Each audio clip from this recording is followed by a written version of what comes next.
Kitu kingine, mashosti zangu, mashabiki, nataka niambie baadhi ya watu, kuna baadhi ya watu wameumbwa asili yao ni kudharau wenzao. Unakuta baadhi ya watu wanajiamini kabisa, nakwambia mimi nina maisha, anawachukulia wale wengine, wale wako chini, sio saizi yake. Mimi nina maisha, mimi nina pesa. Sikia niwaambie baadhi ya watu wa dalili hizo, wanasimanga wenzao, mtu anatoa maneno mabaya, sitaki ndugu, sitaki rafiki, mimi nina hela. Ndugu zangu, kuna baadhi ya watu walikuwa na hela wamefilisika. Kuna baadhi ya watu wamekufa wanaacha hela. Kuna baadhi ya watu wamekufa wanaacha magari, majumba mazuri ya kifahari. Leo wako wapi? Tuliwasindikiza. Kesho na sisi tutasindikizwa na wengine. Dunia ndio jinsi ilivyo. Dunia inazunguka, ni kupishana.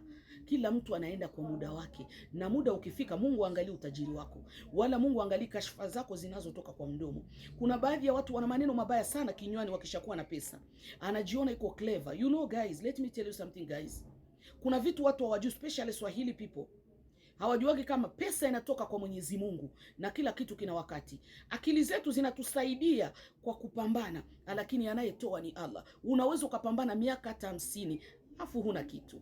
Aliyepambana miaka 5 akawa tajiri, manake tajiri ni neema kutoka kwa Allah, utajiri. Kwa hiyo simdharauli ambaye hana, ukasema labda hana akili au labda hakusoma au labda hajui kupambana. No, pesa inakuja kwa wakati wenye Mwenyezi Mungu aliandika. Na sio lazima kila mtu awe tajiri. Mungu tu atustiri duniani na akhira. Atupe vidogo vya dunia na vidogo vya akhira. Tutashukuru kwa hilo.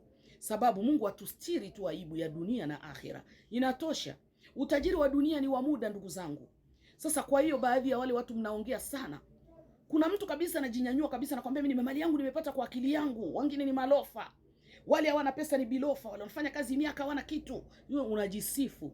Unasahau kama unaweza kufilisika anytime